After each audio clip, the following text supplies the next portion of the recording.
Halo semuanya, perkenalkan nama saya Alif Asyhidayat dengan NPM B1A023202. Saya merupakan mahasiswa aktif semester 3 dari Fakultas Hukum Universitas Bengkulu. Di sini saya akan menjelaskan mengenai pengaruh utamaan gender yang merupakan salah satu materi yang ada dalam Hukum Perlindungan Perempuan dan Anak. Yang pertama kali yang akan saya bahas yakni mengenai apa itu PUG atau biasa disebut pengaruh utamaan gender. Di Indonesia sendiri diatur di dalam Inpres nomor 9 tahun 2000 tentang PUG dalam pembangunan nasional. Pengertiannya sendiri yakni strategi untuk mewujudkan kesetaraan dan keadilan gender dalam pembangunan, yakni pengembangan yang responsif gender.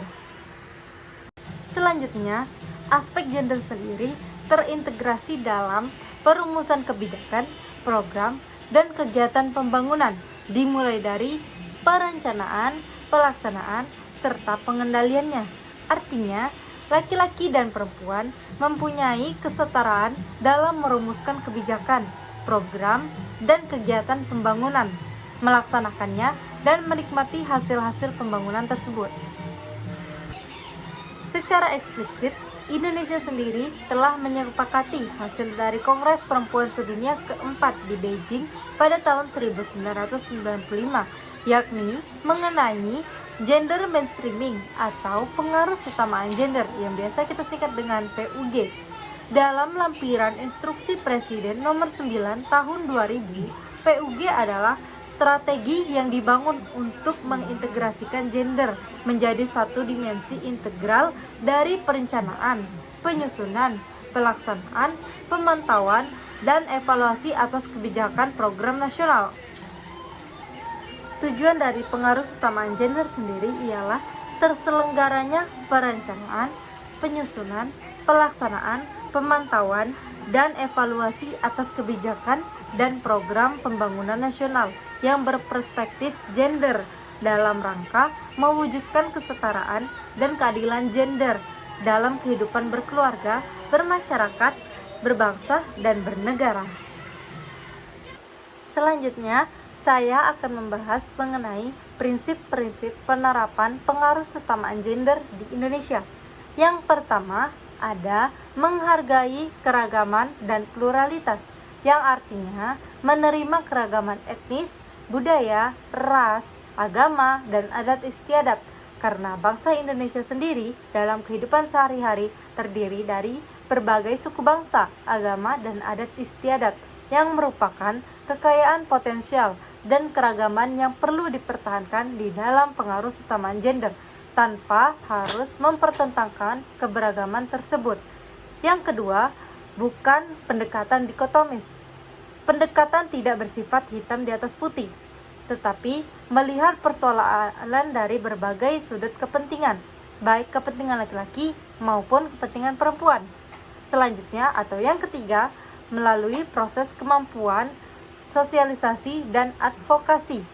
Pelaksanaan PUG tidak semudah membalik telapak tangan. Pelaksanaannya harus penuh pertimbangan melalui proses sosialisasi dan advokasi yang tidak bertentangan dengan kepentingan masyarakat.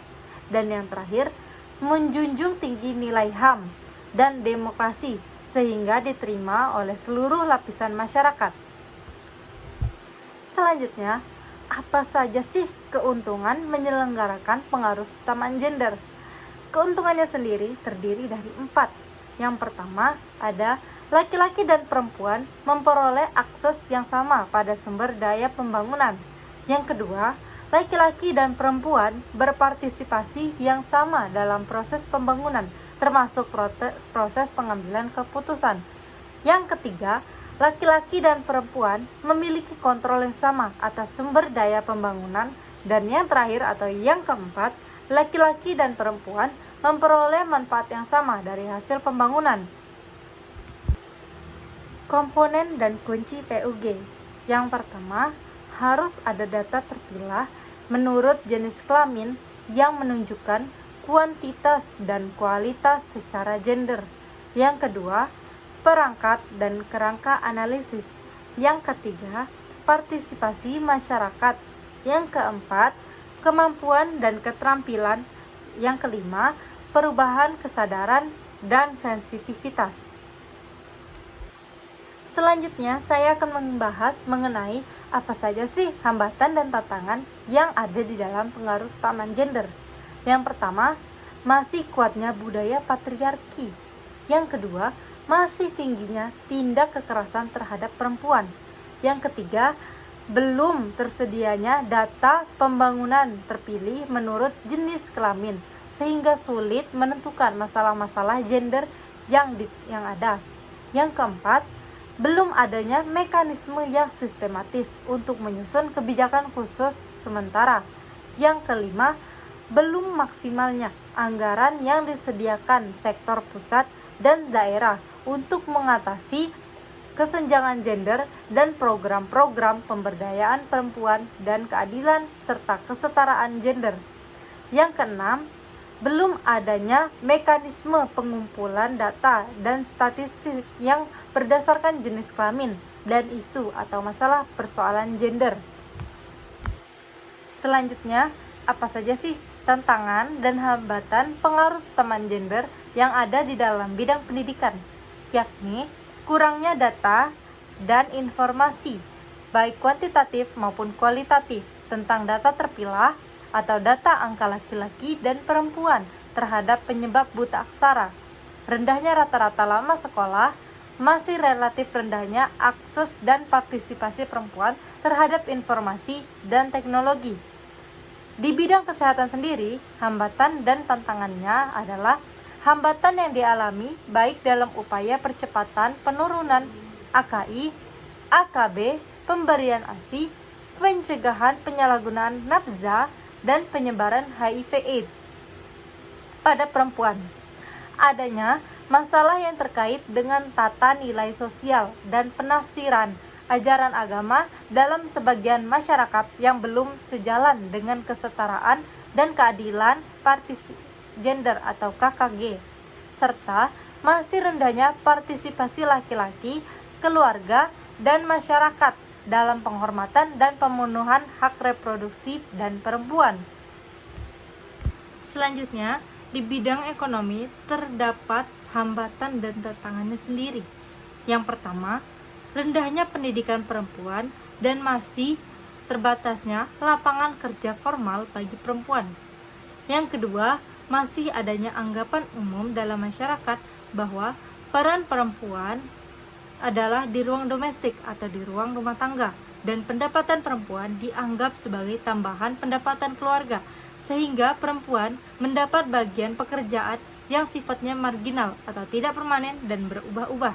Selanjutnya, di bidang partisipasi politik terdapat hambatan dan tantangannya juga nih. Apa saja? Yang pertama, masih adanya partai politik yang belum responsif gender, sehingga masih cenderung menempatkan perempuan bukan pada posisi yang mempunyai jaminan terpilih sebagai anggota legislatif. Yang kedua, masih terbatasnya posisi dan peran perempuan yang duduk di jabatan eselon 1 dan eselon 2 sebagai penentu kebijakan. Selanjutnya, di bidang sosial budaya dan lingkungan. Yang pertama, tantangan sendiri, kuatnya budaya patriarki yang tumbuh dalam masyarakat serta adanya stereotip yang membedakan peran perempuan atas ranah publik dan domestik yang seringkali menghambat kemajuan, khususnya dalam upaya peningkatan kualitas hidup. Yang kedua, kurangnya pemanfaatan terhadap kearifan lokal yang ada dalam masyarakat. Tokoh masyarakat atau toma, tokoh agama atau toga, dan tokoh adat dalam menggali informasi dan pengumpulan data yang berkaitan dengan pemanfaatan nilai-nilai kearifan lokal yang konstruktif ataupun permisif bagi kemajuan perempuan sendiri. Nah, selanjutnya saya akan membahas apa saja sih solusi pemecahan untuk menghilangkan hambatan pengaruh kesetaraan gender. Yang pertama, ada merubah, yakni merubah sikap dan perilaku anggota keluarga, terutama laki-laki atau suami, yang menghambat kualitas hidup perempuan atau PKHP. Yang kedua, meningkatkan kesadaran yakni pengetahuan dan kepedulian perempuan terhadap berbagai permasalahan pembangunan kualitas hidup perempuan, yakni PKHP. Yang ketiga, peningkatan kepedulian. Peningkatan kepedulian dan peran semua lembaga, baik pemerintah maupun non-pemerintah, masyarakat dalam upaya PKHP. Selanjutnya ada mengembangkan sistem pendataan dan pemutakhiran data sasaran program di tingkat desa. Selanjutnya, membentuk dan mengembangkan daerah-daerah percontohan sebagai model gerakan fasilitasi PKHP secara menyeluruh, utuh, terkoordinasi, terpadu, dan berkelanjutan di masing-masing provinsi secara berkelanjutan. Dan yang terakhir, melakukan pemantauan, evaluasi, dan kajian tentang perkembangan dan keberhasilan program beserta masalahnya dan solusinya dengan pendekatan benah sambil jalan. Penyebutan dan penjelaskan.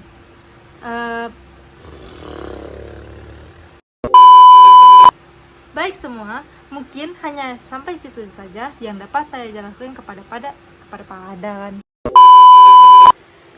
Apa saja sih hantanan?